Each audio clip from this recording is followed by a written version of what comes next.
It happened on a gray, soaked afternoon that started like any other. My 11-year-old daughter came home from school, slipped her key into the lock, and it didn't fit. She spent 5 hours sitting under the rain, waiting.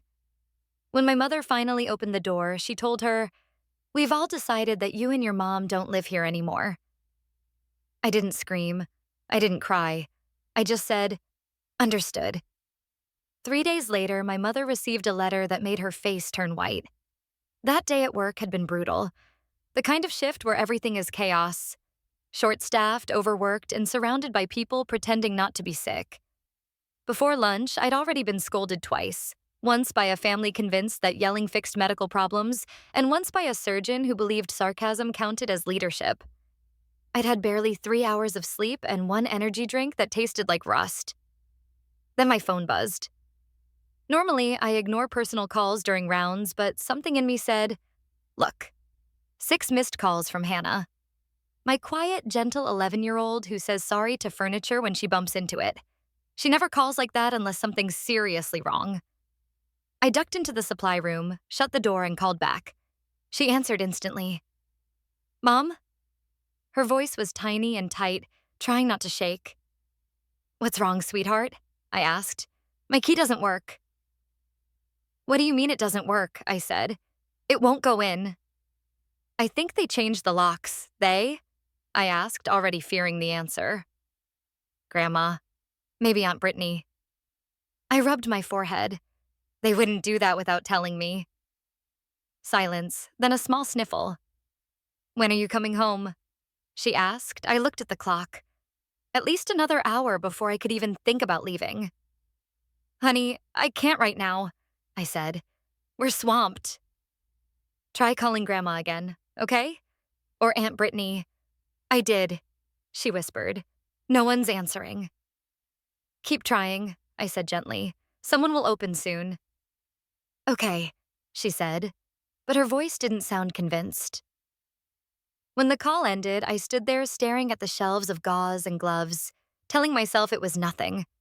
A misunderstanding. A mistake. Then I shoved my phone back into my pocket and went back to work. 2 hours later, I checked again. 4 missed calls. 1 text. "Mom, I think they're here. Please come." My heart stopped. I stepped into the hallway and called. She picked up mid-sob. "Mom, they won't let me in." "Who won't?" I demanded. "Grandma and Aunt Brittany," she said between tears. "They told me we don't live here anymore." Grandma said to stop knocking, that I'm being dramatic. Something dark crawled through me. "Hannah, are you safe?" "I'm under the porch light," she said. "Is it still raining?" "Yeah." "Okay, stay there." "Don't move. I'm coming." I didn't ask for permission.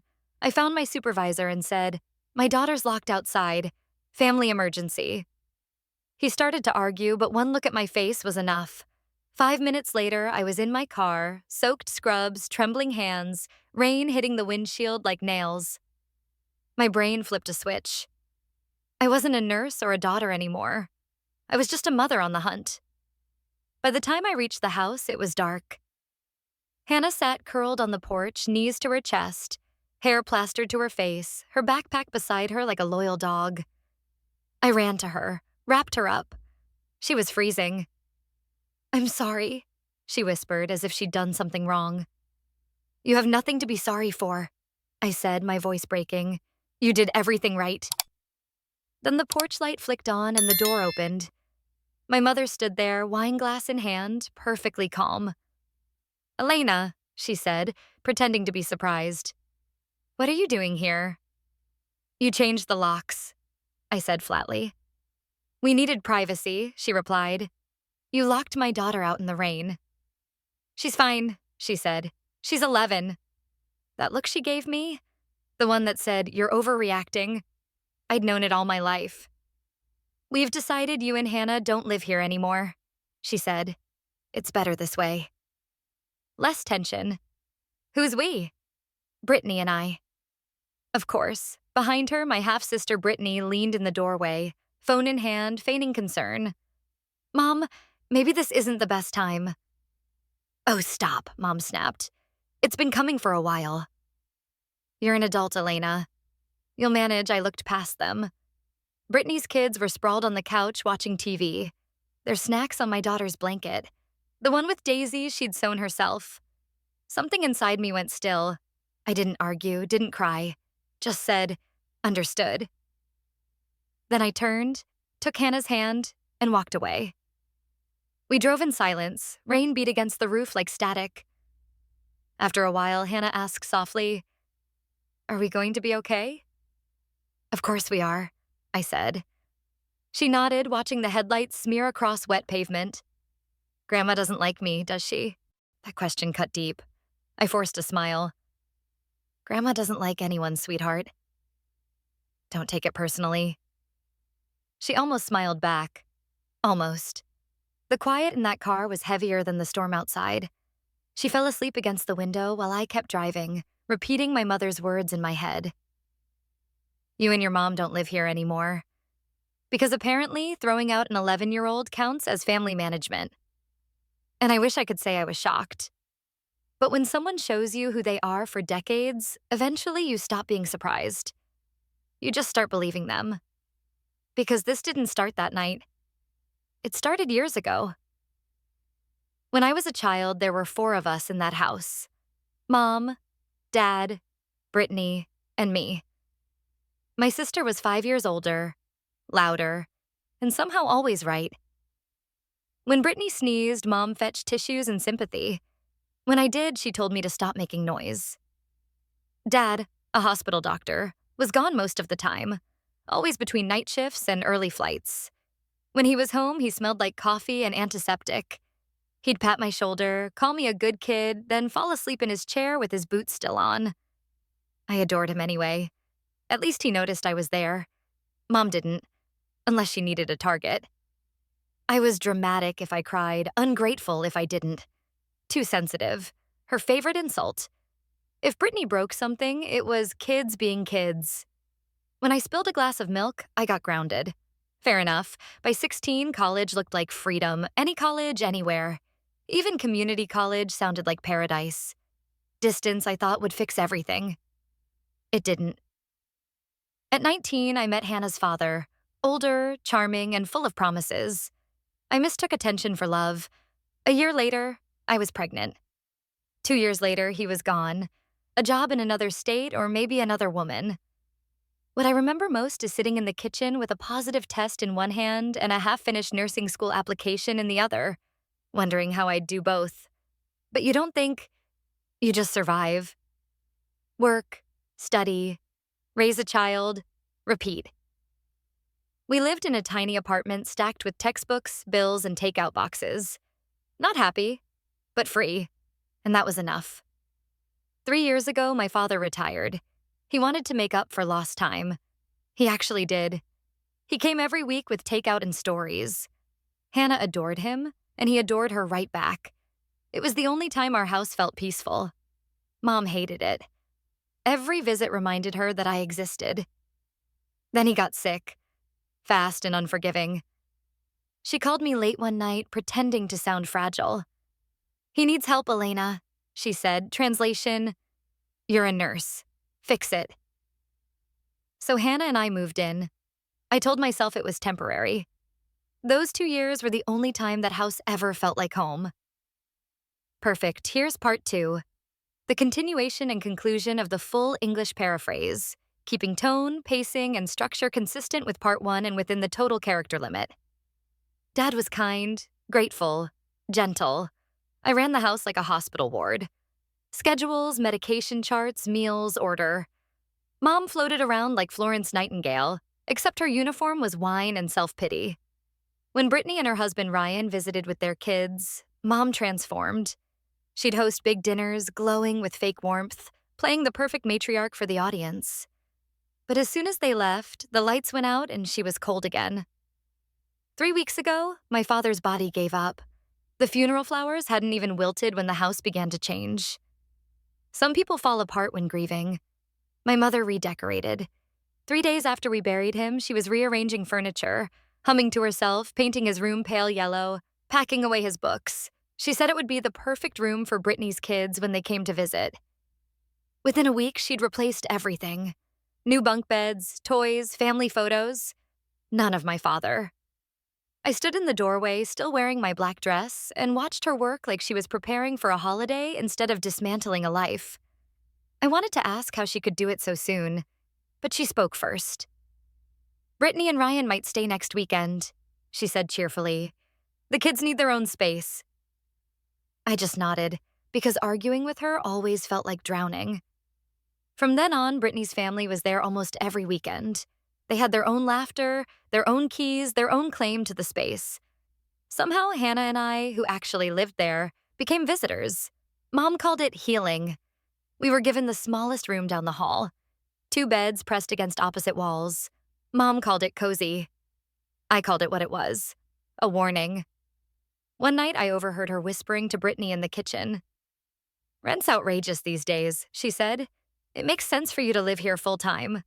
We'd all save money." Then quieter. "Elena probably won't stay much longer."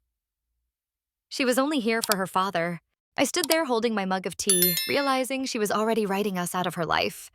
When I confronted her the next day, she smiled that same smile I'd grown up hating. "You said you were here for your dad," she said. "He's gone now. You have your job. It's time to move on. Move on. Like grief was something you rented by the week." A few days later, my dad's lawyer, Jonathan Wells, called. "Just some papers to finalize," he said. I assumed insurance documents. Instead, he handed me a folder. "Your father placed the house in a living trust," he explained. "He wanted to make sure it went to you and Hannah." "It's legally yours." I froze. "You mean—" "It's in your name," he said gently. "Your mother isn't listed anywhere." I left his office with the papers sitting unopened on the passenger seat, not ready to face what that meant. I thought I'd wait. Let her grieve. Let things settle. But 5 days later, she changed the locks. That night, I couldn't sleep. Every time I closed my eyes, I saw Hannah sitting in the rain, backpack by her side. By sunrise, exhaustion hardened into resolve. I called the hospital and took a few days off. Then I called Jonathan. "She changed the locks," I said. "Do you have the trust papers?" "Yes." "Bring them." His office was 10 minutes away. He flipped through the documents, calm and precise. "You're the trustee," he said. "She has no legal claim." "Then fix it." "I'll draft the eviction notice." "Give me 20 minutes." He typed, printed, sealed, and handed it over. The ink was still warm. An hour later, we were parked near the house. The rain hadn't stopped. Hannah was safe with a friend. I wasn't letting her see this. Jonathan walked up the driveway, umbrella in one hand, envelope in the other. I stayed in the car, watching. Mom opened the door almost instantly, all attitude and arrogance. Jonathan spoke calmly, handed her the envelope. She didn't take it seriously. Not at first. Then she read the words. Her expression cracked. Brittany appeared behind her, pretending to be horrified. She grabbed the papers, read a few lines, and started shouting. Jonathan didn't flinch. He said something polite, probably the legal equivalent of "you've been evicted," and walked back to the car. Mom yelled something after him, but the rain swallowed it. "It's served," he said quietly, sliding into the seat beside me. The drive back was silent. I expected satisfaction, but all I felt was air, like I could finally breathe again. Not victory, just oxygen. Jonathan said she'd try to fight it. "Let her," I replied. "I'll be disappointed if she doesn't." Back at my friend's apartment, Hannah looked up from her coloring book. "Did you talk to him?" she asked. "Yeah." "Are we going home?" "Soon." She nodded. "Grandma's going to be mad." "She's been mad since the 80s, I said. "She'll survive." Hannah laughed. The first real laugh in weeks. That was when I decided that was the sound I'd protect at any cost. The next few days blurred together. Paperwork, court dates, rain. Jonathan called. "She's hired a lawyer." "They're claiming you fabricated everything." "Of course they are," I said. "It's what she does." He filed for emergency possession. I'd already filed a police report describing how my mother had locked my daughter outside in the rain. The officer who took it looked disgusted. "That's neglect," he said. "You did the right thing." 2 days later, a judge signed the order. The court dismissed my mother's attorney's motion instantly. "The sheriff's office will enforce possession," Jonathan told me, "probably within the week." The morning of the eviction came faster than I expected. I woke before sunrise, nerves buzzing. The sky looked metallic again. Gray, heavy, waiting. I made coffee strong enough to melt a spoon and read Jonathan's message. 10 a.m. enforcement. Standard procedure. I told Hannah I had errands. I didn't want her to see it. No child should watch their family be escorted out by deputies. When I arrived, 3 cars filled the driveway. Mom's, Brittany's, Ryan's. Of course, they'd all show up for the drama. 2 deputies stood at the door already. From the sidewalk, I could hear voices. Mom's high and angry, Brittany's tearful, Ryan's blustering. The door opened. Mom appeared, hair perfect, expression pure outrage. She pointed at me like I was the devil himself. "She's the one!" She forged everything. The deputy didn't even look at me. "Ma'am, we have a court order," he said, firm but calm. Brittany raised her phone like she was filming. "You can't throw out a widow," she cried. Ryan folded his arms and muttered something about rights. The deputies explained that they had 15 minutes to collect essentials and leave. Mom laughed. The brittle kind that sounds like breaking glass. "You can't be serious." But they were. They stomped around the house, arguing, crying, slamming doors. Mom repeated, "This is my home," like saying it would make it true. I stood halfway up the walkway, hands in my pockets, rain on my face, saying nothing. Brittany came out first, clutching clothes and 2 framed pictures. One of her kids, one of Dad's, stolen from his office. I almost said something, but stopped. Not my circus anymore. Ryan followed, glaring at me like I'd ruined his life. Mom came last. She paused at the threshold, eyes bright with fury. "I hope you're proud," she said. I wasn't. I was just tired. She walked past without another word. The deputies closed the door behind her. One handed me the keys. "It's yours now," he said. 3 words that weighed more than I expected. When their cars finally pulled away, I stood there in the drizzle, staring at the quiet house, the place that had been both cage and battlefield. I went inside. The air smelled like wine and dust. A half-full glass sat on the counter, a jacket over a chair. It looked like people had simply vanished mid-scene. I opened every window, letting the rain-soaked air drift through. For a moment, I thought I heard Dad's voice. "You did what you had to." That evening, I picked up Hannah. She climbed into the car and smiled at the boxes in the back. "Are we moving again?" she asked. "Home," I said. When we walked through the door, the house echoed. She ran from room to room, touching everything. "This is ours again," she said. "Yeah," I whispered. "It always was." 6 months later, peace finally feels normal. We haven't heard from them. No calls, no texts, no surprises. I blocked every number. I still hear bits of gossip.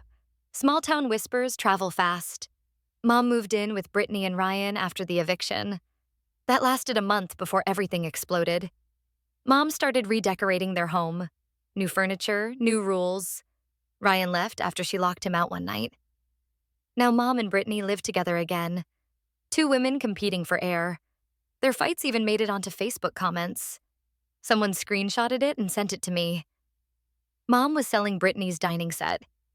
Brittany commented, "You don't even live here." Perfect symmetry. As for us, we're good. Hannah's helping me in the garden. She says plants grow better when you stop yelling at them. The house is quiet now. No new locks, no storms, and best of all, no one trying to move in. So, what do you think? Did I go too far, or just far enough?